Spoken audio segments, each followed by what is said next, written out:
Selamat datang di Seredo Train Tracer, ruang belajar networking dan infrastruktur jaringan menggunakan Cisco Packet Tracer.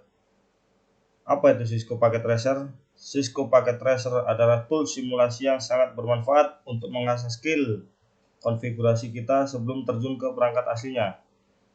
Di tutorial hari ini kita akan fokus membahas langkah demi langkah tentang setting IP dinamik dan IP statik pada topologi bus. Sebelum kita masuk ke topologi, pastikan kalian sudah klik tombol subscribe agar tidak ketinggalan update video setting menggunakan Cisco Packet Tracer lainnya. Mari kita langsung menuju ke lembar kerja Packet Tracer.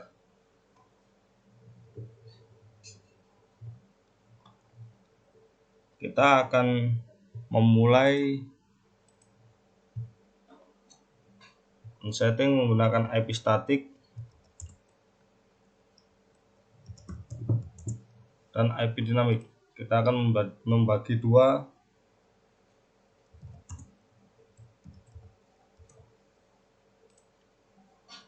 agar tidak salah dan kita tahu mana yang menggunakan IP statik dan dinamik serta melihat kelebihan dan kekurangannya.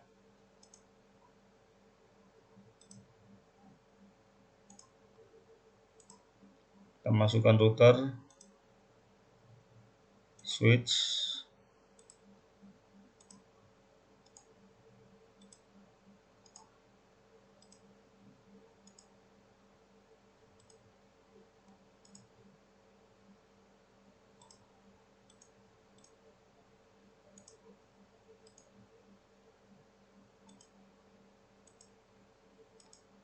switch yang saya gunakan di sini adalah switch 2960.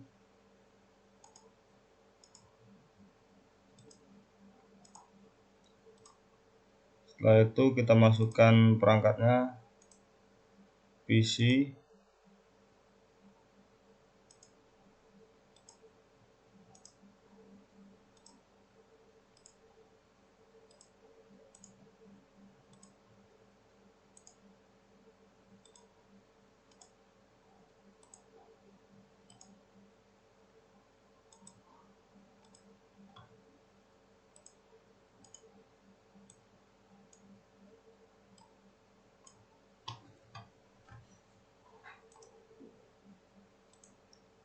kemudian sambungkan kabel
Nah, di sini semua sudah terhubung dengan perangkat kabel, tapi di sini belum bisa digunakan karena masih belum mempunyai alamat IP.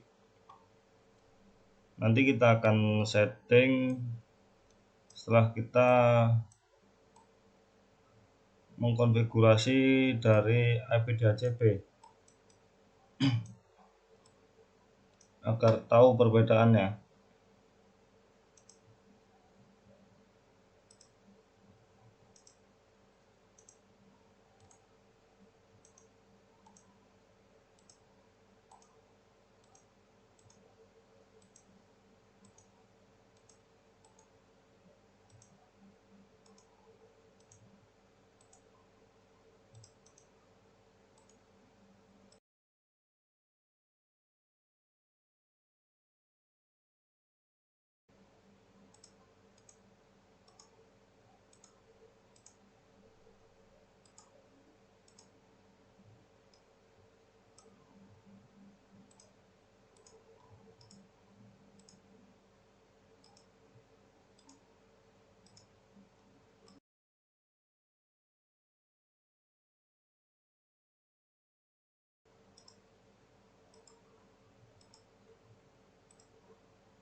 Nah, kita sudah memasang seluruh rangkaian kabelnya, tinggal kita rapikan.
Nah, di sini kita sudah bisa melihat ada dua jaringan di atas dan di bawah, sama-sama menggunakan topologi bus. Namun yang di atas kita akan mengkonfigurasinya menggunakan IP statik dan yang di bawah menggunakan IP DHCP. Yang pertama kita akan mengkonfigurasi IP statik terlebih dahulu.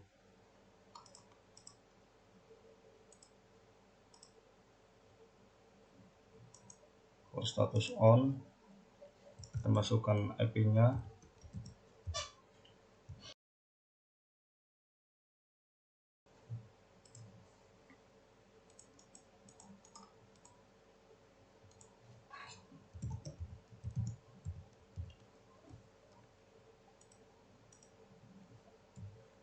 Gateway-nya kita menggunakan 1.1.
Nah, di sini kita sudah mengkonfigurasinya untuk yang IP statik.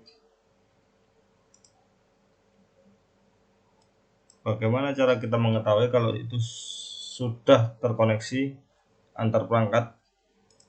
Mari kita coba menggunakan terminal, kita ping, kita cek koneksinya.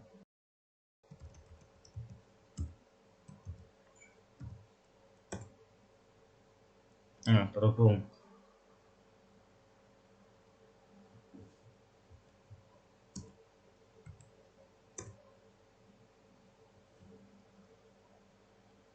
Nah, terhubung. Sudah terhubung semua. Sukses mengirim dari PC 0 ke PC 8.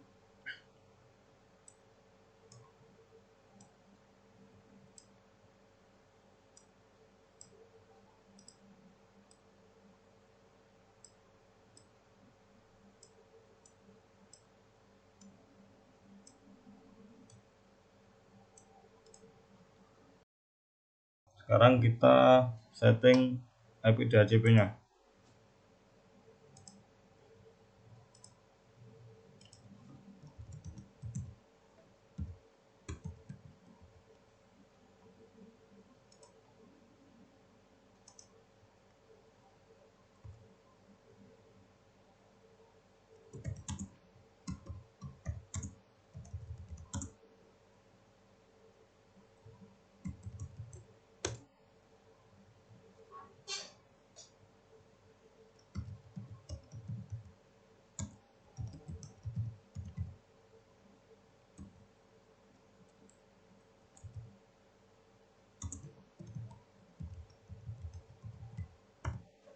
Kita setting untuk jaringannya. Sekarang untuk routernya.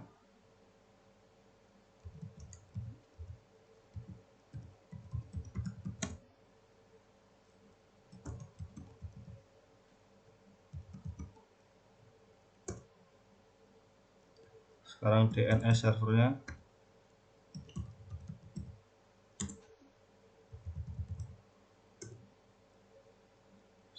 Setelah itu kita keluar.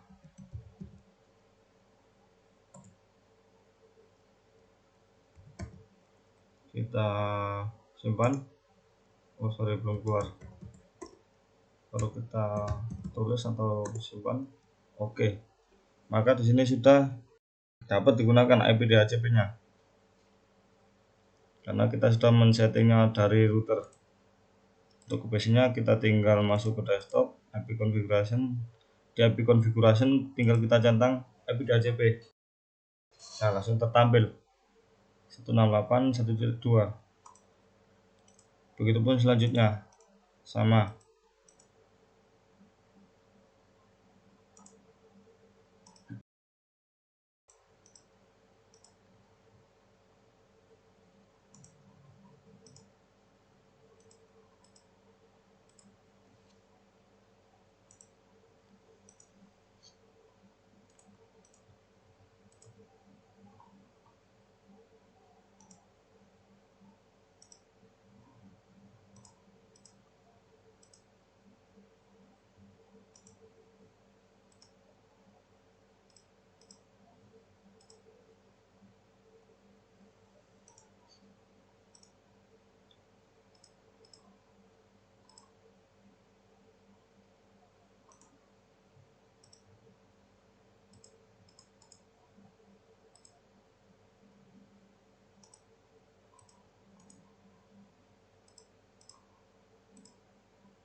Nah, sudah selesai. Kita men-setting IP DHCP-nya.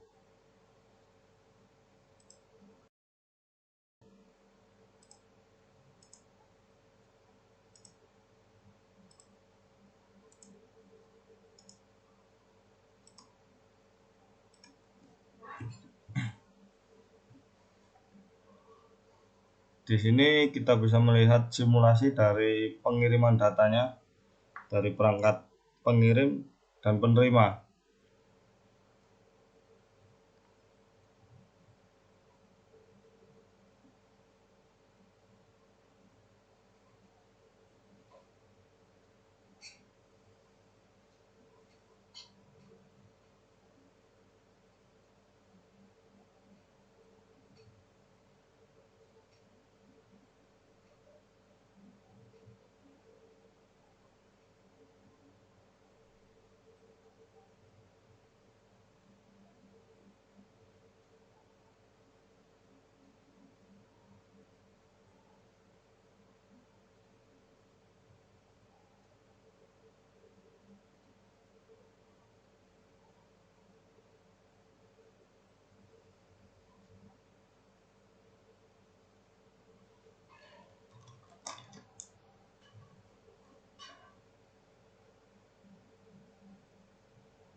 Nah, di sini kita bisa melihat kelebihan dan kekurangan topologi bus dari dua sisi, IP statik dan IP DHCP.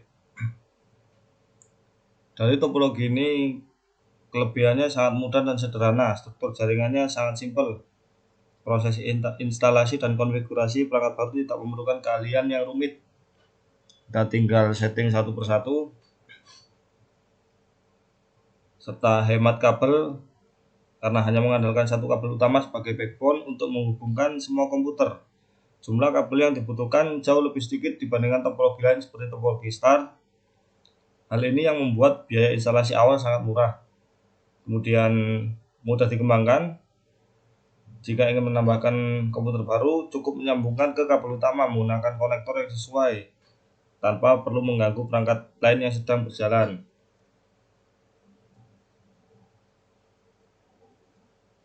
Untuk kekurangannya dari topologi bus ini adalah single point on failure, yaitu titik kegagalan tunggal. Jika kabel utama backbone rusak, putus, atau terminator yang tidak berfungsi, maka seluruh jaringan akan lumpuh total. Kedua, tabrakan data atau data collision, karena semua perangkat menggunakan satu jalur kabel yang sama untuk mengirimkan data. Resiko terjadinya tabrakan data sangat besar, terutama jika banyak komputer yang mengirim data secara bersamaan. Ini yang dapat menurunkan performa jaringan secara drastis. Terus sulit mendeteksi kerusakan. Jika terjadi masalah atau gangguan jaringan, misalnya ada kabel yang lecet atau konektor longgar atau putus, sangat sulit mencari tahu di titik mana kerusakan tersebut terjadi tanpa memeriksa kabel satu persatu. Performa menurun seiring bertambahnya perangkat karena hanya menggunakan satu backbone. Memerlukan terminator. Kedua ujung kabel utama wajib dipasang terminator untuk menyerap sinyal dan mencegah pemantulan sinyal.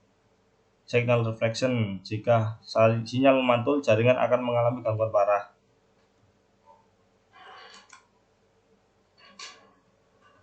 Itu kelebihan dan kekurangan dari topologi bus.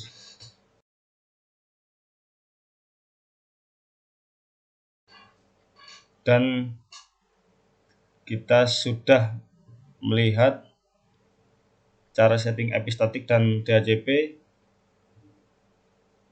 Manakah cara setting yang kalian sukai? Tulis di komentar.